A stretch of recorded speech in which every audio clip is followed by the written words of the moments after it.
दोस्तों नमस्कार। मैं अरुण कौशिक, भारतीय प्रदेश अध्यक्ष, अखिल भारतीय परिवार पार्टी हरियाणा व लोकसभा प्रभारी सोनीपत लोकसभा क्षेत्र। दोस्तों, आज मैं एक विषय पर आपसे बात करूंगा। उससे पहले मैं आपसे रिक्वेस्ट करना चाहूँगा कि आपने अगर मेरा चैनल सब्सक्राइब नहीं किया है तो सब्सक्राइब कर दीजिए, ताकि मेरा उत्साह बढ़े और जनहित के मुद्दों पर मैं और अधिक उत्साह के साथ बोल सकूं, जनहित के मुद्दों को मैं और अधिक उत्साह के साथ उठा सकूं।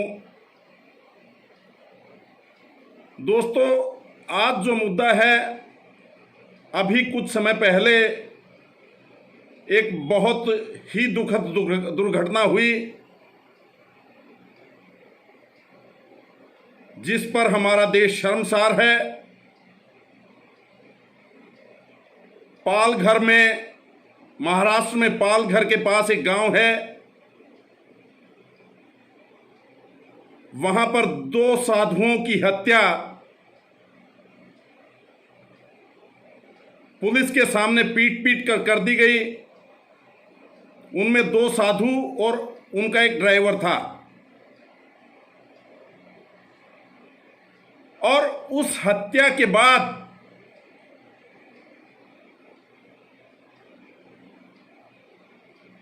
आप देखिए किस तरह का माहौल बनाया जा रहा है, आपके सामने है। मैं उससे पहले आपको बताना चाहूंगा कि जिस गांव में हत्या हुई वो गांव हिंदू बहुल गांव है। उस गांव की ज्यादातर आबादी हिंदू है और एक हिंदुओं के गांव में साधुओं की हत्या कर दी जाती है। उसके क्या कारण हैं, उसकी जांच तो वहां की पुलिस करेगी। जिन लोगों ने अपराध किया उन लोगों को दंड न्याय प्रक्रिया देगी। लेकिन एक ऐसे विषय में जो गांव पूरा हिंदुओं का है, ज्यादा आबादी हिंदुओं की है, तो वहां पे भी ये टीवी चैनल वाले पत्रकार ऐसा जहर देश के लोगों के मन में घोल रहे हैं, तो उसे देखकर मन बहुत दुखी होता है। साथियों, आप खुद देखिए, अर्णव गोस्वामी नाम का एक पत्रकार, जो बहुत ही नामचीन पत्रकार है, उसको उसकी पहचान बताने की किसी को जरूरत नहीं है। ज्यादातर लोग उसको जानते हैं और वो एक झूठी लोकप्रियता लेने के लिए, अपने चैनल की टीआरपी बढ़ाने के लिए ऐसे बयान दे। मतलब वहां पे भी ऐसी हत्याओं में राजनीतिक करते हमने राजनीतिक लोगों को तो देखा है। राजनीतिक लोग राजनीतिक रोटियां सेकते हैं, लेकिन ऐसी हत्याओं पर पत्रकार को राजनीतिक रोटियां सेकते हुए बहुत कम देखा है। और एक पत्रकार जब इस तरह का काम करता है तो वो देशद्रोह का काम करता है। पत्रकारिता देश का चौथा स्तंभ समझा जाता है। उस चौथे स्तंभ को कलंकित कर रहा है वो पत्रकार। पत्रकार का काम है सच्चाई देश के सामने लाए। पत्रकारिता का मेन उद्देश्य ये है कि सच्चाई देश के सामने लाए। अगर वहां की पुलिस जांच नहीं कर रही है, पुलिस ने कोताही की है, तो उस पुलिस के ऊपर अवश्य प्रहार होना चाहिए और पुलिस की सच्चाई उजागर होनी चाहिए। इसका मैं भी पक्षधर हूं। लेकिन अगर वहां की सरकार कोई कार्रवाई नहीं कर रही, वहां की सरकार कोई कदम नहीं उठा रही, तो हमारा फर्ज है कि उस सरकार को नंगा किया जाए। और न्यायालय अगर कोई न्याय नहीं कर रहा है, न्यायालय सही न्याय नहीं दे रहा है, तो उस पर भी पत्रकार उंगलियां उठाएं, इसमें कोई दो राय नहीं है। लेकिन एक ऐसा अपराध हुआ जिसे बिल्कुल क्षमा नहीं किया जा सकता, वो क्षम्य अपराध, और उस अपराध के ऊपर देश को बांटने की राजनीति। अरे आप पत्रकार हैं तो आप पत्रकारिता कीजिए। अगर आप राजनीति करना चाहते हैं तो पत्रकारिता छोड़ के राजनीति में आइए, राजनीति कीजिए, कोई दिक्कत नहीं है। अगर उस मुद्दे पर कोई बीजेपी का प्रवक्ता कोई बात कहे तो कोई बात नहीं, सब लोग समझते हैं कि भाई राजनीतिक पार्टियों का काम है राजनीति करना, वो लोग राजनीति करेंगे। जहां पर भाजपा की सरकारें हैं वहां कांग्रेस के लोग राजनीति करेंगे, जहां कांग्रेस की सरकार है वहां भाजपा के लोग राजनीति करेंगे, झूठी राजनीति करने की भी कोशिश करेंगे, उसमें कोई दो राय नहीं है। लेकिन एक पत्रकार का ये काम नहीं है कि वो झूठी राजनीति करे और झूठे प्रपंच देश के सामने दिखाए। आपकी गाड़ी पर जहां आपने कहा कि मेरी गाड़ी पर हमला हुआ, आपकी गाड़ी पर स्याही के कुछ दाग दिख गए, तो आपने कहा कि हमला हो गया। अरे हमला किस चीज को कहते हैं? किसी ने आपको मारा है, किसी ने आपके शरीर को टच किया है, कोई बात हुई है? अगर वो हुआ है तो आप देश के सामने उजागर कीजिए। आप तो पत्रकार हैं, आप दिखाइए, वो वीडियो दिखाइए। पत्रकार तो कभी चूकता ही नहीं इन चीजों से। आप वो वीडियो दिखाइए अगर आपके ऊपर हमला हुआ है तो। और नहीं तो फिर ऐसे झूठ क्यों बोलते हैं? देश को गुमराह करने की कोशिश क्यों कर रहे हैं? आज आप धर्म के नाम पर देश में जहर घोलकर जो दुष्प्रचार कर रहे हैं, सांप्रदायिकता के नाम पर देश को तोड़ने की जो आप कोशिश कर रहे हैं, ये क्षम्य है। ये वहां पे जो अपराध हुआ है, वहां पे जो साधुओं की हत्या की गई है, ये उससे भी बढ़कर, उससे भी बड़ा अपराध है। उस साधुओं की हत्या को भी क्षमा नहीं किया जा सकता। संतों की हत्या करना बहुत बुरी बात है। और संत जो हैं वो हमारे हिंदू समाज का एक चेहरा है, हमारे हिंदुत्व का एक चेहरा है। देश के अंदर वो, देश क्या दुनिया के अंदर वो हमारी पहचान है। और कोई उनकी हत्या करे, उनके ऊपर हमला भी क्षम्य है, अक्षम्य है। और ये तो उनकी हत्या हुई है, तो ये अपराध तो मैं समझता हूं बहुत बड़ा अपराध है। इस विषय में भगवान श्री कृष्ण ने भी कहा है गीता के अंदर कि संतों की हत्या, पंडित की हत्या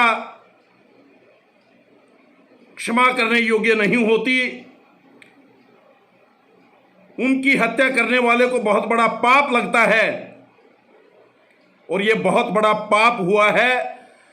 लेकिन इस पाप के ऊपर आप जो राजनीति कर रहे हैं, आप अपने चैनल की टीआरपी बढ़ाने के लिए, अपनी सस्ती लोकप्रियता हासिल करने के लिए आप जो दुष्प्रचार कर रहे हैं, ये उससे भी बड़ा अपराध है। अगर आपके पास तथ्य हैं तो आप सामने लेकर आइए, देश के सामने लेकर आइए और बताइए देश को कि लो, मेरे पास ये तथ्य हैं, मेरे पास ये कागजात हैं, या मेरे पास आप कोई ऐसी वो वीडियो बनाइए जिसको बोलते हैं, एक बार तहलका वालों ने किया था कि आप ऐसी कोई वीडियो बना लेते हैं कि सच्चाई लोगों के सामने आ जाती है। अगर आपके पास कोई वीडियो है, कोई पत्र है, कोई ऐसे तथ्य हैं तो आप देश के सामने लाइए, नहीं तो आप देश को गुमराह करने की बजाय सच्चाई से जांच करने में सरकार का साथ दीजिए और सरकार की हिम्मत बढ़ाइए। अगर सरकार जांच नहीं करती तो उस सरकार को नंगा कीजिए, उसके कपड़े उतारिए, और अगर उससे आगे कहीं पुलिस कोई इस मामले में गलतियां करती है तो पुलिस को आप पुलिस की बखियां उधेड़िए, कोई दिक्कत नहीं है। लेकिन कम से कम आप ऐसी चीज़ों पे, ऐसी हत्याओं पे, और वो भी साधुओं के हत्याओं पे ऐसा दुष्प्रचार मत कीजिए।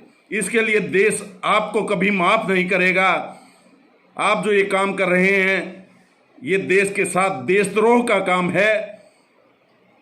ऐसे झूठे प्रचार करके सस्ती लोकप्रियता हासिल करना कोई अच्छी बात नहीं है।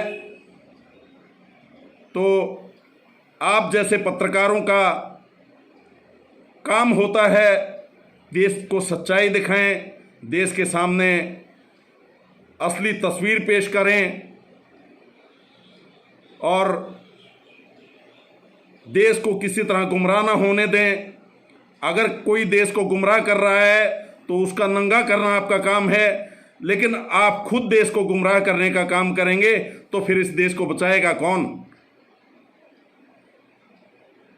पत्रकार बंधुओं से मेरी ये विनती है कि कम से कम इस मुद्दे के ऊपर या इस तरह के देश को तोड़ने वाली जो कोशिशें होती हैं आप उनको नाकाम करने का काम कीजिए। देश के अंदर सांप्रदायिकता फैलाकर, सांप्रदायिकता का जहर घोलकर देश को कहाँ ले जाएंगे हम लोग?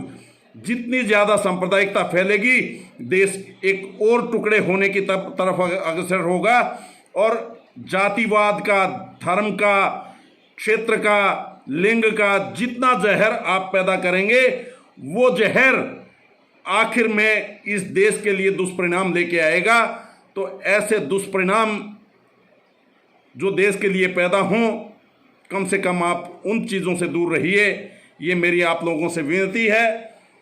तो मैं पुनः आपसे निवेदन करूंगा और देश की जनता से भी निवेदन करूंगा कि ऐसे पत्रकार जो झूठी पत्रकारिता करते हैं उन लोगों के चैनल को आप देखना बंद कर दीजिए। ये लोग आपको सच्चाई दिखाने की बजाय गलत रास्ते पर लेके जाते हैं।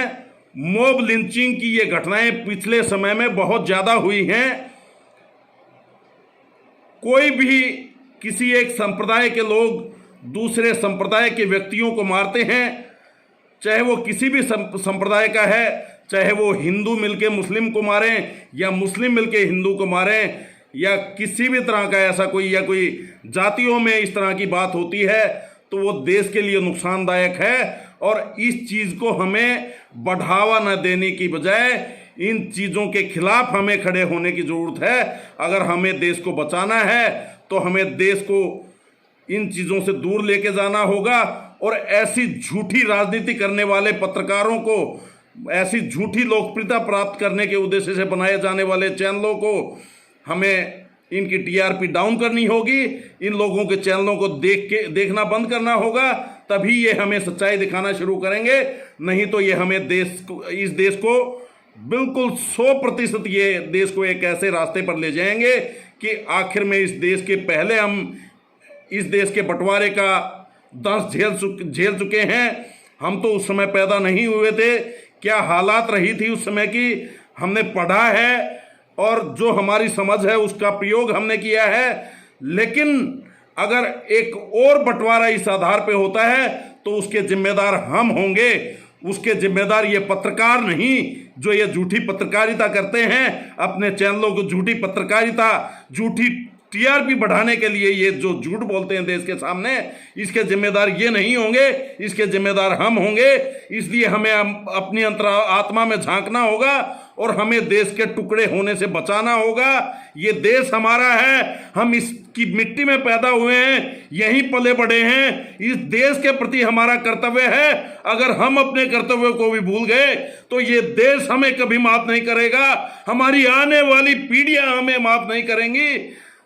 मैं आपसे इतनी विनती करूंगा कि आप समझिए, जागिए, इस देश के लिए सोचिए और इस देश के लिए मरने मिटने के लिए तैयार रहने की हमें जरूरत है, लेकिन झूठी बातों पे नहीं। अगर सच्चाई में देश के ऊपर कोई दुश्मन की गंदी नजर पड़ती है तो उस मौके पे हमें एकजुट होकर उसको जवाब, ईंट का जवाब पत्थर से देने की जरूरत है। लेकिन ऐसी बातों से कम देश को ना टूटने दें, ऐसी बातों से कम देश को ऐसे हालात में ना ले जाने दें कि देश में टूटने के हालात पैदा हों। तो हमें एकजुट होकर हिंदू, मुस्लिम, सिख, ईसाई, बौद्ध, जैन, पारसी, हम सब के सब भारतवासी हैं। क्या कोई इस भारत के खिलाफ जाना चाहता है? अगर कोई जाना चाहता है, अभी जैसे पीछे कुछ ऐसी घटनाएं आई हैं कि हमारे स्वास्थ्य कर्मियों पे, हमारी पुलिस के ऊपर थूका जा रहा है, तो उन लोगों का विरोध कीजिए और उन लोगों के वो गिने चुने 2, 4, 5% हैं, किसी एक विशेष धर्म के लोगों में भी वो 2, 4, 5% लोग पूरे समाज को, पूरी बिरादरी को, पूरे धर्म को बदनाम करने का काम कर रहे हैं। आप उन लोगों के खिलाफ खड़े होइए। अगर खड़ा होना है तो उनके खिलाफ खड़े होइए। अगर आपने कहीं अपनी वो दिखानी है तो अपनी मानसिकता का प्रयोग वहां पे कीजिए कि वो देश को तोड़ने का काम कर रहे हैं, वो देश को नुकसान पहुंचाने का काम कर रहे हैं, तो उन लोगों के खिलाफ खड़े होइए।